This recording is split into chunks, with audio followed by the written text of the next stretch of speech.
Good morning, everyone. It is Sunday, January 11th, 2015. Our subject is sacrament. I welcome you all to our morning roundtable. Today we will start with talking about the lesson, sacrament. I wanted to, well, first, before we do that, Florence, while I'm thinking of it, would you just say a few words about the forum?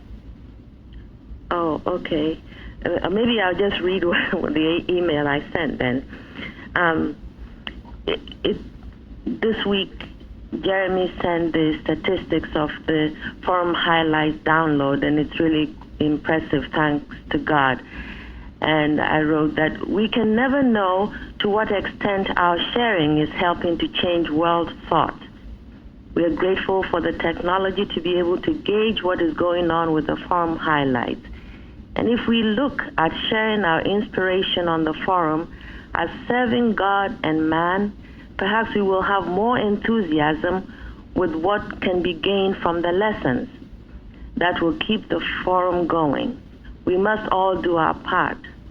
I love putting it together, and thank God for Wendy for her assistance in editing it.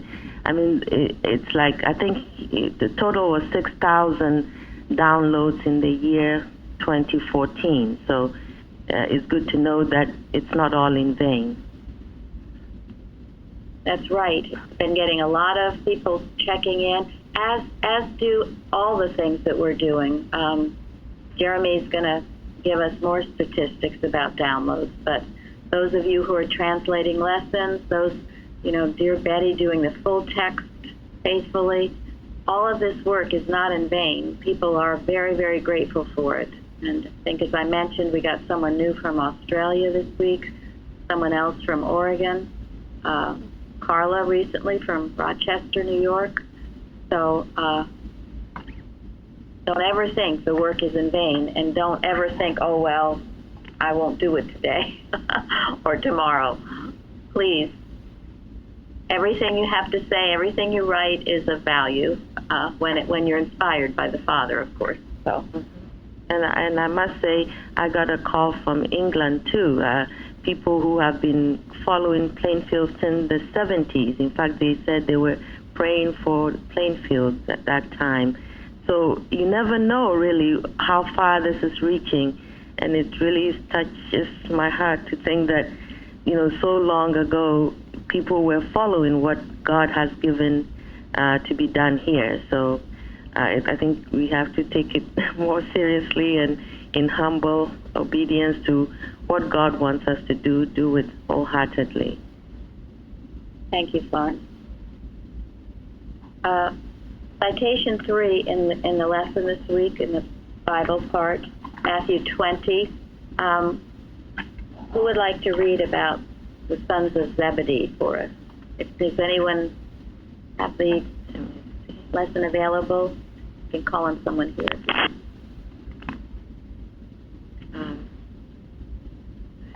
I have it up if no one does.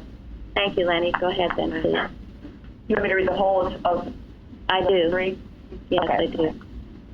And Jesus, going up to Jerusalem, took the 12 disciples apart in the way, and said unto them, Behold, we go up to Jerusalem, and the Son of Man shall be betrayed unto the chief priests and unto the scribes, and they shall condemn him to death, and shall deliver him to the Gentiles to mock, and to scourge, and to crucify him, and the third day he shall rise again.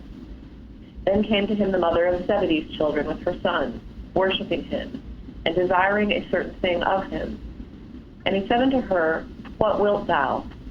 She saith unto him, Grant that these my 2 sons may sit, the one on thy right hand, and the other on the left, in thy kingdom. But Jesus answered and said, Ye know not what ye ask. Are ye able to drink of the cup that I shall drink of, and to be baptized with the baptism that I am baptized with? They say unto him, We are able. And he saith unto them, Ye shall drink indeed of my cup, and be baptized with the baptism that I am baptized with. But to sit on my right hand and on my left is not mine to give, but it shall be given to them for whom it is prepared of my Father. And when the 10 heard it, they were moved with indignation against the 2 brethren. But Jesus called them unto him and said, You know that the princes of the Gentiles exercise dominion over them, and they that are great exercise authority upon them. But it shall not be so among you. But whosoever will be great among you, let him be your minister. And whosoever will be chief among you, let him be your servant. Even as the Son of Man came not to be ministered unto, but to minister, and to give his life a ransom for many. Thank you. What lessons do we learn from this story? It's interesting. It's in the subject sacrament, and well done for that.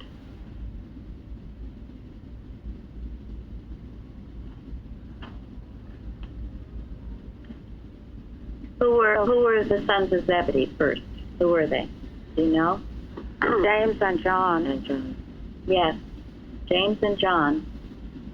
Two very well beloved disciples, and well beloved by Jesus, and good workers in the vineyard, so to speak. So, what were they asking of Jesus? Or what was their mother asking? Yeah, what was their mother asking? You know, it's interesting because I read the version, what Matthew Henry said about it. He said he felt that the mother was put up to it by the boys, and that she was one who took care of Jesus. You know, Jesus had some women, some people taking care of him, making sure he had food and perhaps at times a place to live, and she was one of them. And they thought, well, if I could get my mother to ask, how could Jesus say no to her? I don't know. I never thought of it that way. I thought it was something coming straight from them, or actually, perhaps it was her personal sense of her sons doing it. But I kind of wondered if she was sending the regulator there a little bit. That's what I always thought too. She was trying to put in a good word for these boys of hers. But either way, there's something very unholy about this action, isn't there? So, anyone want to comment on however it was done? Well, Go ahead, I was Bruce. going to say everyone's relationship with the common Father, God, is sacred. And how common it is in this world to rely on someone else, lean on someone else, stay with someone else, whatever, and avoid this issue of establishing firmly, each individually, their relationship with God. And that is what salvation is. Not on any personal context. Thank you. Were you going to say something, Florence? Oh, essentially the same thing. Like, you know, I think it feels like they're trying to get more than they've worked for. Yes. I don't know why Uta and Zari are having a hard time coming in. That's right. Okay, Oh, we got you now. gotcha now. Yeah, what Bruce said, either way, whether it was the mother or the two sons, it was a personal sense. If the mother was doing it for the two sons, or if the two sons were getting their mother to do it for them, somehow it was a very unholy way to do anything. For one thing, it showed a cowardice or manipulation, perhaps, but it was not, and certainly definitely a personal sense of the mother and of the son. There was also possibly a sense of family in there. I believe they were cousins of Jesus. Right? And Right. so that probably didn't help matters either. True. Thank you, Betty. Yeah, the whole thing was personal. Go ahead. Then if it was the mother, which it could have been, not the boys, it shows a total lack of real understanding. It certainly does. It shows that. For me, Go ahead. I was going to say, for me too, is that sort of that idea, that ecclesiastical idea of intercession trying to creep in. Like Jesus is going to intercede and kind of take a couple of favorites or whatever, or it's almost like putting in a good word so that they would sit at the right hand and the left. Yes. It's hard to believe that John would have asked it himself, because he was the one that was always said to be the one Jesus loved, the one that was next to him at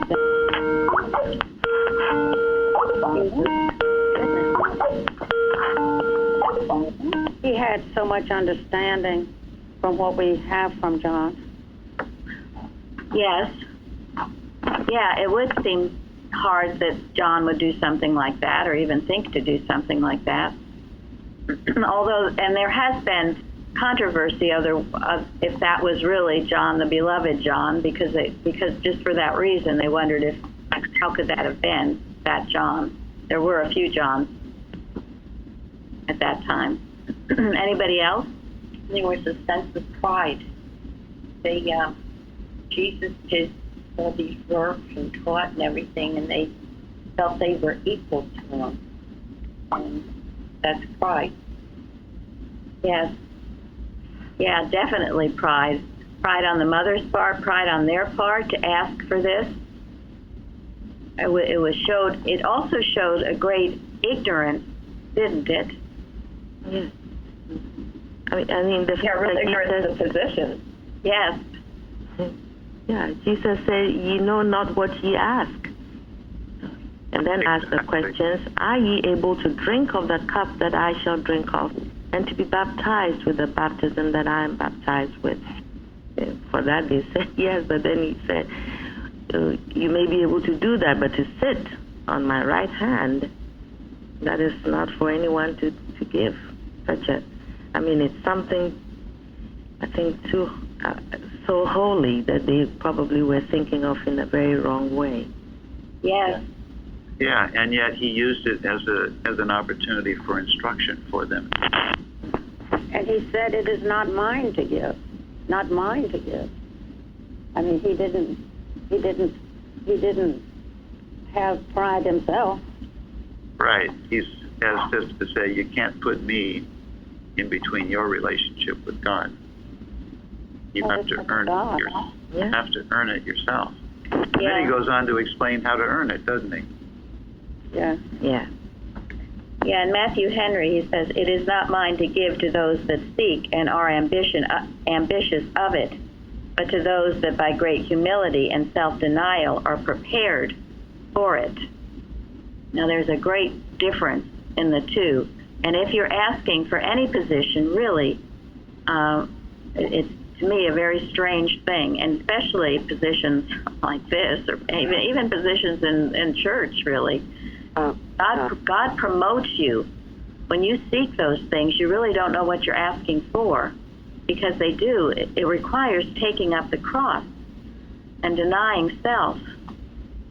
So it makes me think of, thinking, okay, I'm a Christian Scientist, so when I get sick and I say a few of these, I should be healed, instead of when you've really done the work and understand, then the realization of present perfection is here for everyone.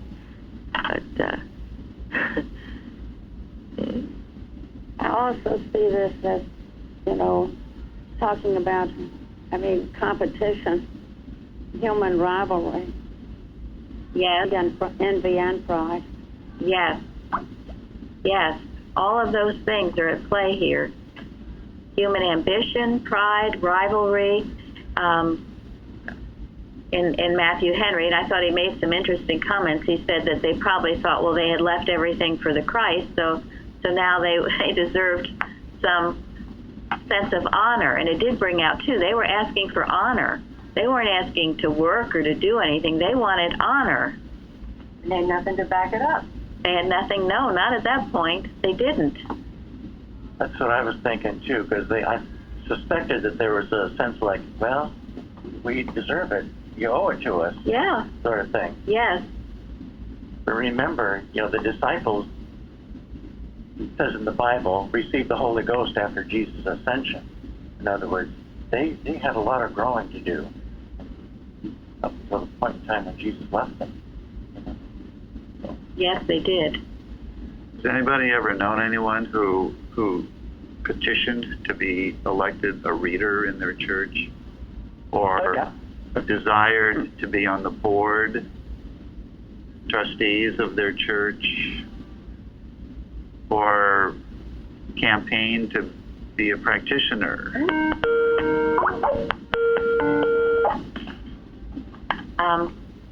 Lenny, you said yes.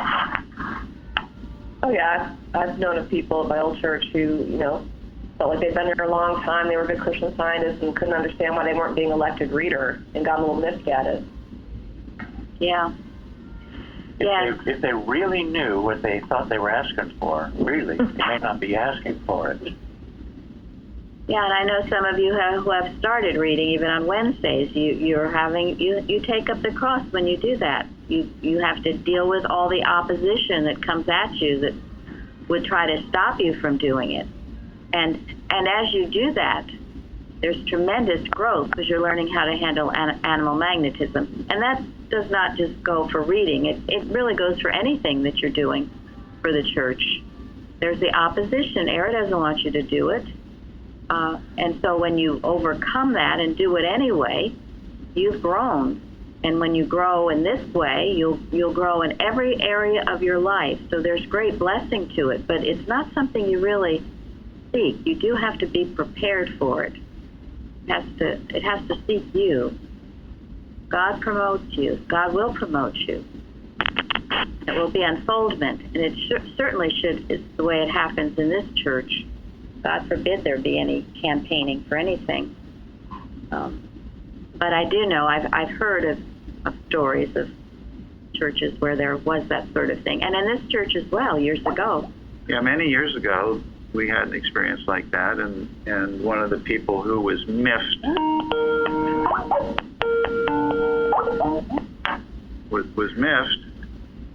made a point of complaining to the board in Boston, and that precipitated our becoming independent. Yeah, there was actually all that stuff, all that politicking going on, and it has no place in a real science church, no place at all. So these are good lessons, and these are good lessons to ask within ourselves. Now, it also doesn't mean that you always, out of mock humility, don't do anything. But, excuse us, I don't know what's the matter with our connection here. Our German connection is not doing very well here. So, anyway, it would be opposition, too, to what's going on here. That's right. Because if anybody actually aspires for something, it's very suspect. But even if they succeeded, it would interfere with the divine mission. Human will can't take the place of divine guidance. Yeah. That's why those that were just so sadly disappointed with their failure complained to Boston. It actually prompted the independence of our church. It was a step forward because human will could not succeed. Yes, and as we read in the allegory, love will remove whatever obstructs the way.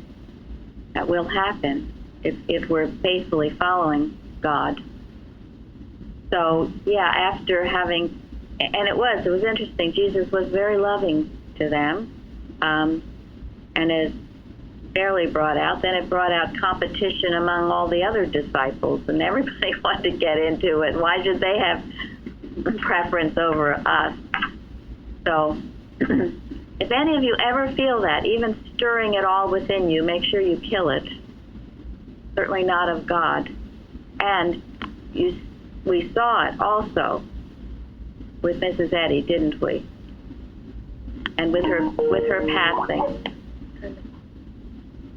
With her passing, weren't there those who were wondering who would take her place, who would be the greatest, who would perhaps get all the money?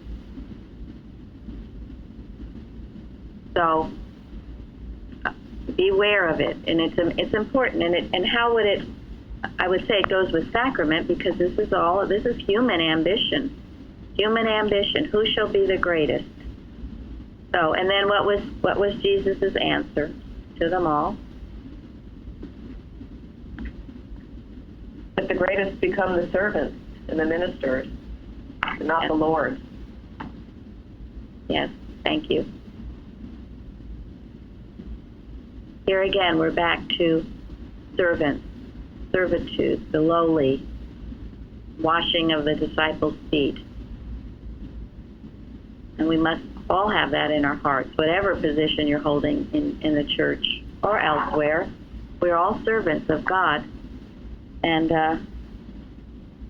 I thought the watching point this week spoke well to it, too. It said Jesus might have been called Master because above all others he permitted divine power to master him. So that's the only way to be master, is to have the divine power master you. And that takes extreme humbleness of mind, meekness. Anyone else would like to comment on anything in the lesson? I would. Okay, go ahead. I just have a question. Do you think that the mother of 70 children thought of Jesus as God, like people do now? Not thinking, he's the Son of God. He kept saying he was, but people don't seem to take that in. Well, I wouldn't think so, but that's just. Well, we don't know what she thought of Yeah. him, but it was there was clearly some personal sense of him. So Yeah. that would argue against her believing that he was God, but she could certainly accept that he was the Son of God and want her sons to tag along with him. Yeah, it's definitely personal. And here again, this is a lesson with any of us with children or grandchildren or any nieces or nephews, not to have a personal sense of them, not to be prideful. We have seen it too, where parents want some special thing for their children in church, in school. Maybe they're being disciplined by authorities in school, and somehow they think that they're above all that they shouldn't be disciplined. Be careful with all of this. Don't have this prideful sense, because if it's about your children, it's about you too. It's very deadly. I think keep yourself humble, keep them humble too. It's a very bad red flag when you're feeling that. Do any of you have any examples of that?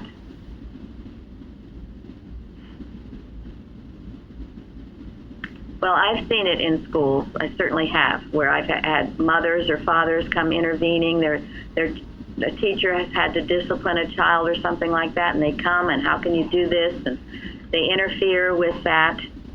Even if that discipline is wrong, maybe there's some lessons to be learned. To get yourself in the middle of it is never a wise thing. I won't say never. Maybe there are exceptions. There are always exceptions. But be careful. Keep humble.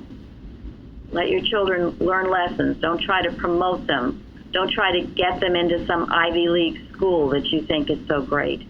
All of that, ambition, pride of the flesh,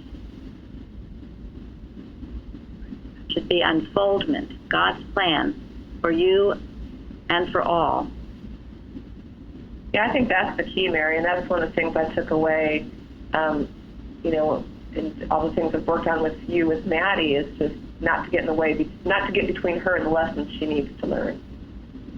I can't protect her from all of that. I can only, I can support metaphysically, but I can't get in the way of that because those are important. Thank you. Yeah, and you can arm her for her to protect herself. Yeah. You arm her with what you teach her. You arm her by your own example. Yeah. Otherwise, you are making a weakling. You're making a weakling, and that is certainly what we have found in the culture and the movement, where the children are weaklings because they haven't learned to do the work themselves. They haven't found the science for themselves. They've been overprotected, and when they get out in the world, sometimes they get shloomed. So the science is there for them, of course, but they need it. If you're always doing everything for them, they never will need it. So these are good lessons, and there were a lot of lessons in this story. And it wasn't a story, it's the truth. I like the St. Paul in Philippians over in the lesson where he points out that Christ, who being in the form of God, thought it not robbery to be equal with God, but made himself of no reputation, and took upon him the form of a servant, and was made in the likeness of men. And being found in fashion as a man, he humbled himself, and came obedient unto death, even the death of the cross. Yes. Yep, there again, the word servant. One other point, and this was on the forum, but I thought it was important in the Bible, in Psalms, set a watch, O Lord, before my mouth. Keep the door of my lips. Florence, you wrote on that. Do you want to say anything? Yes, I wrote that because it's a good way, I think. Here's a prayer for God to guard, I should say, what you say, and if you're saying it, then you're thinking it. Because I remember when I used to do this same thing. Well, I can do this, or I hope. It's always doubting God, and I'm saying the truth, but I'm always doubting God, and it comes out. My thinking of the doubt comes out with what I say. And even sometimes a practitioner would say something, I say, oh, yes, I know. Well, if I knew, I wouldn't be calling her, would I? So all these, I realized that it is animal magnetism in its subtle ways to keep you down, keep me down. And when I realized that, or I got taught by Plainfield that this is what it is, then I woke up to it, not to say certain things. It's down pulling. Thank you. This is so important.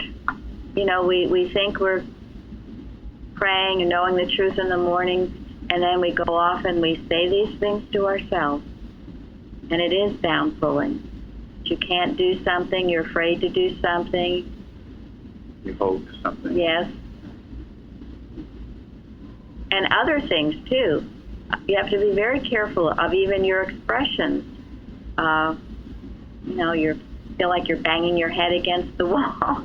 There are just expressions people use, and if you keep repeating it, it will tend to manifest itself. So set a watch over your mouth. I know Jeremy wrote about it too. I don't know if he can speak. He's upstairs, but and too, you can watch it if you have children, with your children or with others in your family, how they're speaking. Be careful what you say. Speak the truth to yourself. Don't be speaking a lot of negativity. It can be damaging, and it's the little foxes that spoil the vine. Maybe there's some things you're used to saying to yourself, but they're not so good. So become more aware of what you're thinking, what you're saying. Okay, anyone else? One of the lessons I thought of from the story was when you get practitioner help and you have a healing, and then you give a testimony or you go over it in your mind and you forget what the practitioner did.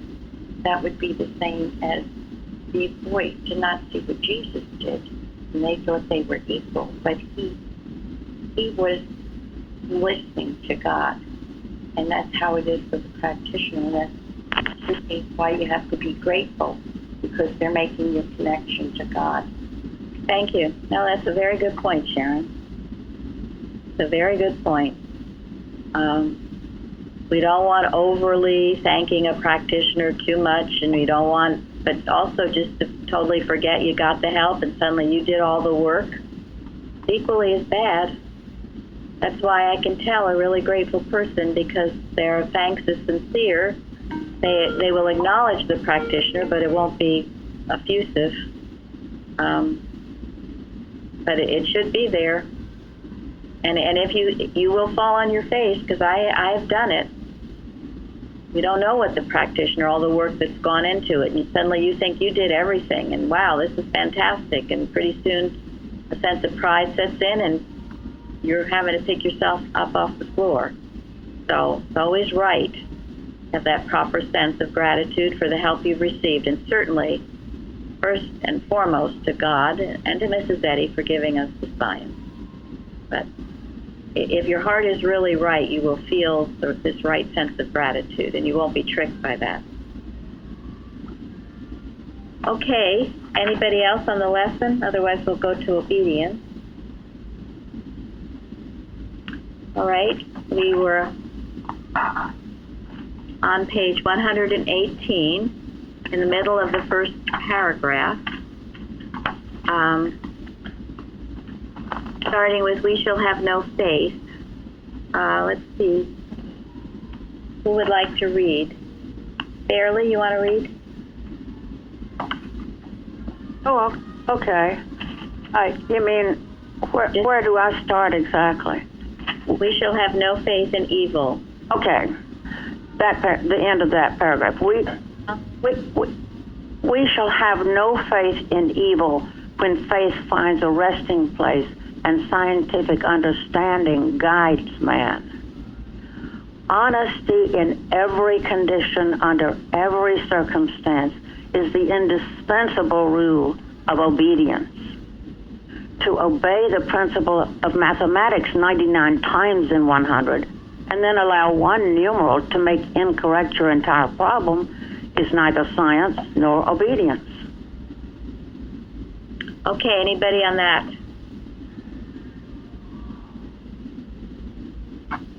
Yeah, I'm thinking obedience.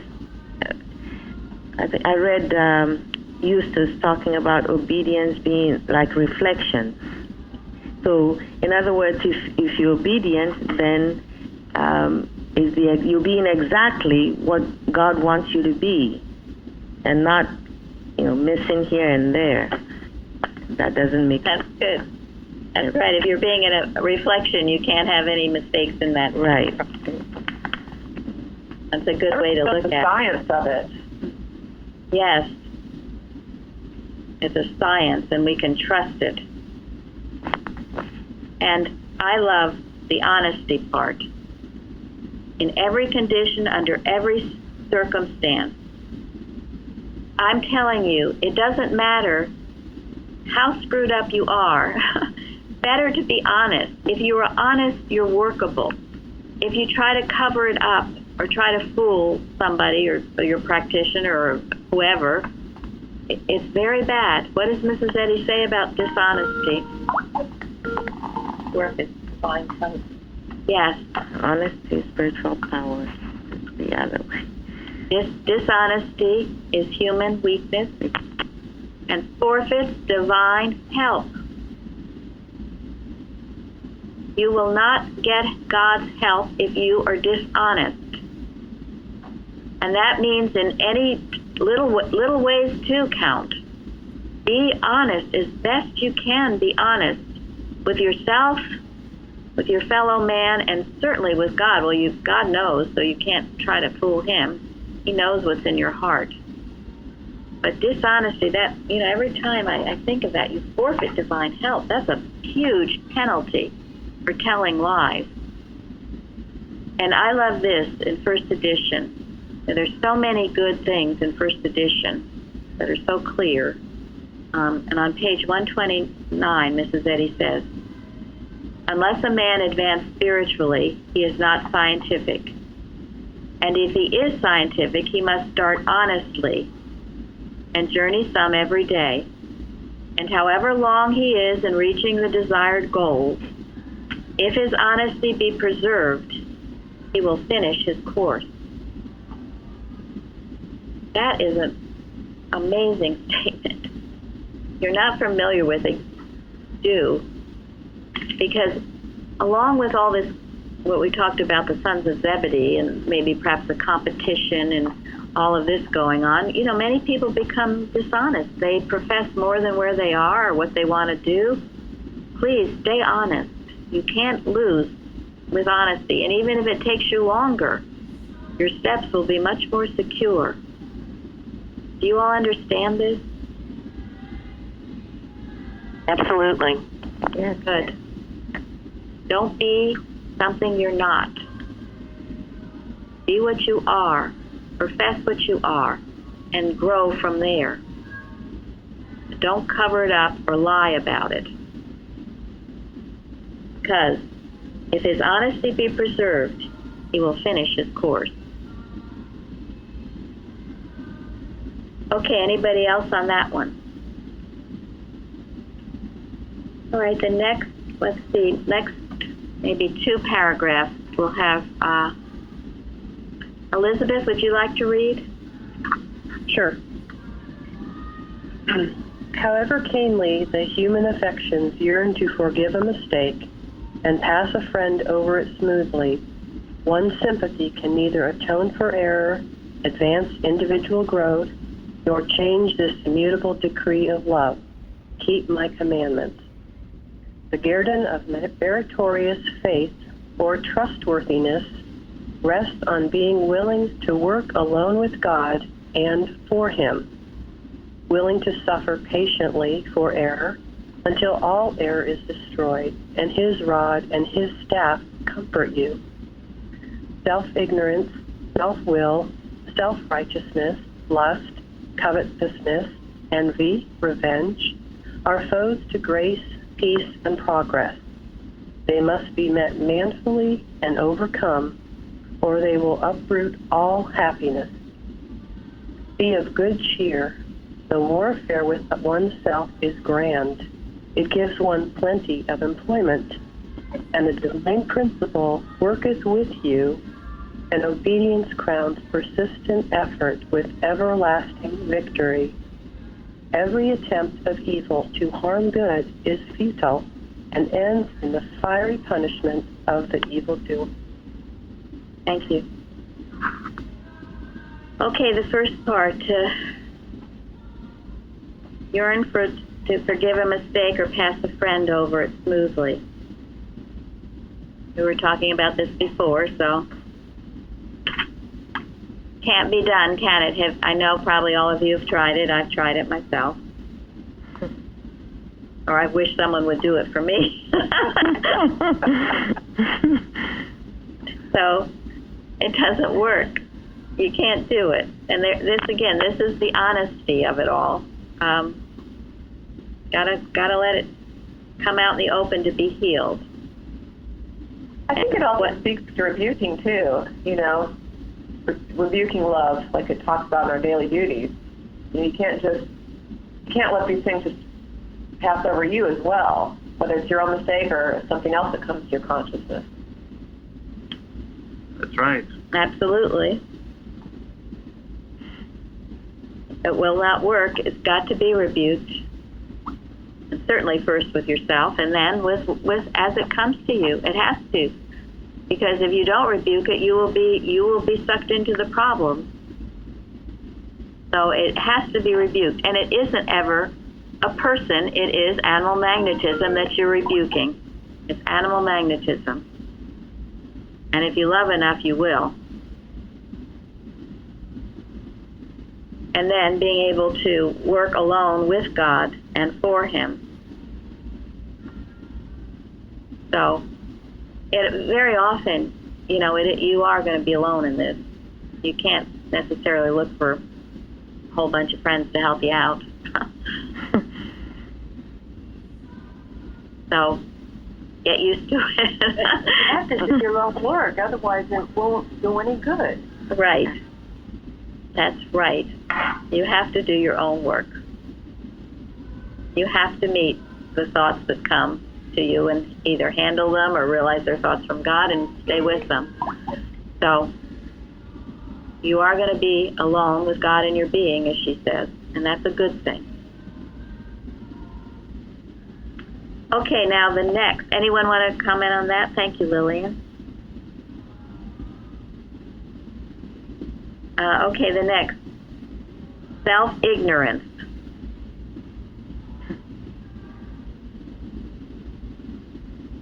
How does that work? Well, I think it works if you're going along as a Christian Scientist and think you know everything. You've been able to demonstrate a few things, so you're getting a big ego and thinking, well, I've done those things, so I'm pretty good. and you're not seeing it for what it really is. I mean, you're ignorant of the truth. Yes, that is perhaps the hugest one of all. You're deluded. How do you get past that? It's what Florence was saying too. And someone will call a practitioner, and everything the practitioner says is, "I know that. Oh, I've read that. I've read that a million times. I know this. I know that." If you want to meet an unhealable person, that's it.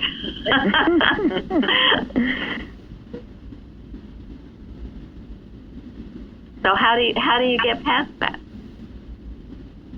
How do you get past thinking you're a know-it-all? Back into the valley, humility. Yeah. Yeah, someone once. Go ahead. Sorry. Well, someone wrote on the forum once a few weeks ago that the best way to start a day is to start by recognizing or thinking, I know absolutely nothing. And if I get myself in that frame of thought, then I'm open to what God has to show me. Yes, and I think we should be down on our knees with gratitude for all we've been given. And then I think from the gratitude comes an openness to listen to, well, what's next then for me, rather than I know it all already. Gratitude certainly does help, always. Eddie, did you want to say something?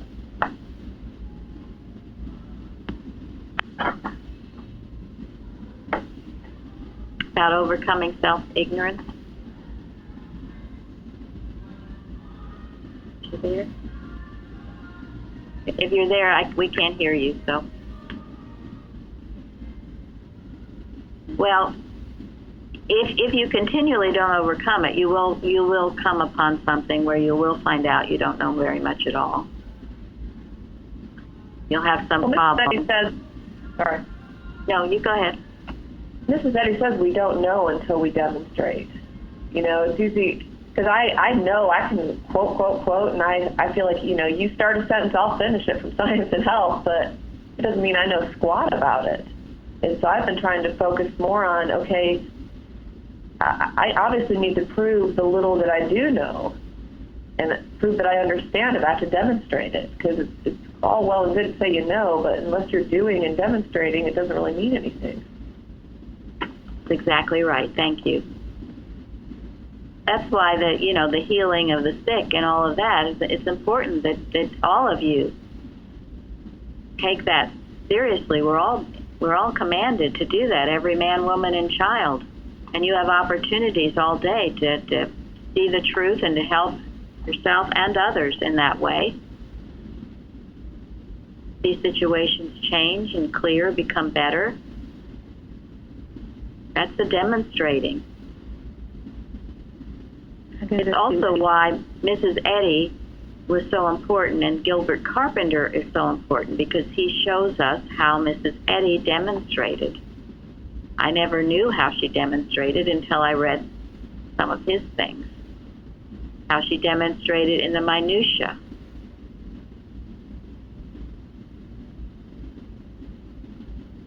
And that does prove how much you really know.